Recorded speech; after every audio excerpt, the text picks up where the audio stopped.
Uh, Thank you very much, Amit, for the invite, for putting this great panel together. You're on your 13th IMC, and this has become the go-to place. And even an India-Pakistan match in the evening, which I told you, might disrupt things for you, hasn't. Clearly, you have a full audience and the best of speakers that you've ever had. I myself have had the good fortune of attending at least 10 of the 13, I believe. So congratulations to you on creating this platform. I think I myself have been associated with MBA education at Jaipuria Institutes and consequently in India for the last 14 years. And over the last 5 or 7 years, I think I've seen a sea change in the way that we are talking to regulators, in the way that regulators are looking at us. To have, someone like Dr. Maitri, as the chair of the management body for under AICT, not only be here, but also be from amongst the community of, starting off as private school educators and then at IIM is really encouraging. I think NEP now is sort of institutionalizing this process of working collaboratively between private sector institutions, government sector institutions, and regulators to achieve national goals. I think we've talked a lot about the nuts and bolts of the NEP, but what I see in it is an even bigger picture of having national goals for India that we have to work together to achieve. It's no longer that the regulator has a different goal, private institutions have a different goal, and government institutions have a different goal. So the national goals are pretty clear that we should achieve a GER of 50% by 2035. We should improve the quality, and we should assure high quality through accreditation. So I think those goals are pretty clear in the NEP, and all of us, whether it's private institutions, the IIMs, the IITs, what will become the Higher Education Regulatory Authority, are all constituents towards common goals, and don't have to. And there's a great amount of synergy that will be created through this. Of course, there are challenges which have already been raised, and these are in what the NEP sees as the means to achieve these goals. So the NEP clearly sees that to achieve 50% GER or to achieve high quality institutions, you should be multidisciplinary and you should be large, as defined as 3,000 plus by many of us already and in the NEP itself. But I think though it raises challenges, it also opens new doors that will allow PGDM institutions to come into their own and probably not be called PGDM institutions, DM being diploma, so in times to come. And I think the biggest door, of course, is that Dr. Maitri already spoke about, is that of autonomous degree granting colleges. I think as PGDM institutions, we are stuck in sort of a chicken and egg problem. We can't go into different fields because no parallel for this autonomous institution exists in different fields. And because we can't go in different fields, so we are small, so we are not eligible to become a university or deemed a university. So the autonomous degree granting college route is a way to break out of this chicken and egg.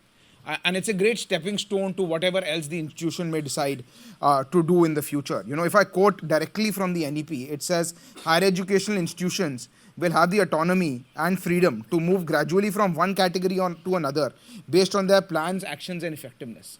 So, whatever choice different institutions make, whether it's a deemed university, a distinct deemed university, autonomous degree granting colleges, we may not look at these choices as permanent, as very well noted in the NEP itself.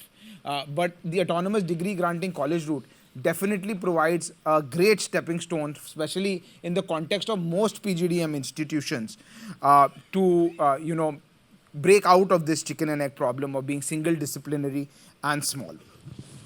Of course, it could be based, as Dr. Chaturvedi already stated, on some accreditation framework. NBA and NAC already exist as accreditation frameworks, or some other frameworks.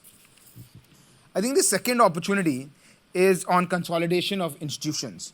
I think, I don't know if a lot of people have noticed, AICT has already come out with a policy in its 23-24 approval process handbook that says that commonly governed institutions, so institutions such as us that run, organizations such as us that run various institutions across different states, according to AICT, can now merge if the governing or sponsoring body is the same.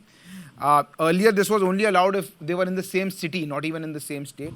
Now the restriction of being in the same city and the state has been removed.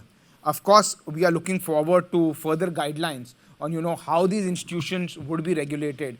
I would even suggest to Dr. Maitri to sort of look at what the next steps should how consolidated institutions should look like, and how they will be regulated, how they will be accredited, how they will be ranked, whether they will have to go through separate accreditations or a common accreditation team will travel across all campuses. Similarly, if you look at NIRF ranking, will there be one ranking or will there be multiple rankings?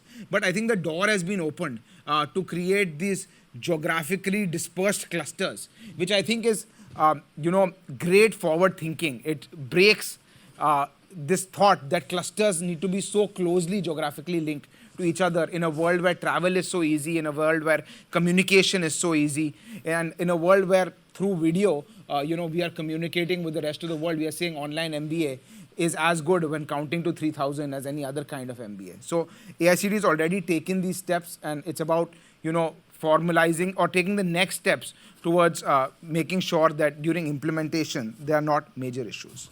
I think third, again, the pathway is pretty clear that growth has to be unshackled. Many years ago, as I started in 2009, working with our institutions, it was clear when you spoke to AICTE that their role was to not only regulate, but stem the growth or slow the growth of institutions, because there was always this distrust that if an institution is growing too fast, it is compromising on quality or it is profiteering or so on. So we were on two different sides of the cricket match. Now we are on the same side. Now we are on the side of India wanting to achieve its objectives. So there are still, and I think AICTE has taken many steps of removing restrictions. You can start an institution with a higher intake, and year on year that has increased. But there are still some regulations that reduce growth. Of course, I'm not talking about having faculty sufficiency or infrastructural sufficiency. That needs to be there. But other than that, for example, NBA courses, NBA accreditation can be used only once in 6 years to grow. Now, if that is the case, how do you grow to 3,000? So when we speak to AICTE, we realize that they are very open and they realize that these changes need to be made to meet the NEP's objectives. So I think the whole idea of us being on the same team and unshackling growth, especially in institutions that are accreditedly highly, is something that is extremely encouraging for us to reach this 3,000 plus number, and that number is also to eventually achieve the national goals that are set out there. So I guess to summarize, the biggest idea in the NEP is how we have to work together as regulators, as private and public institutions to achieve national goals. I think autonomous degree granting colleges is a great first step, which may open the pathway to then to become a full university and so on. Consolidation, especially consolidation outside of similar geographies or very close geographies, is something the door has already been opened. It will, for a large number of institutions, it will be a way forward. And thirdly, I think unshackling growth. I think just the attitude of the regulator has already changed, and maybe NEP has institutionalized something that was already on its way. And I'm very happy about that. So I see NEP as a big boon. Of course, we need to change ourselves. We need to disrupt ourselves in order to take advantage of it. But I think based on this, in the next 5 to 10 years, we'll create a much better management education ecosystem in India with higher quality and higher numbers to serve a much larger economy. So thank you very much.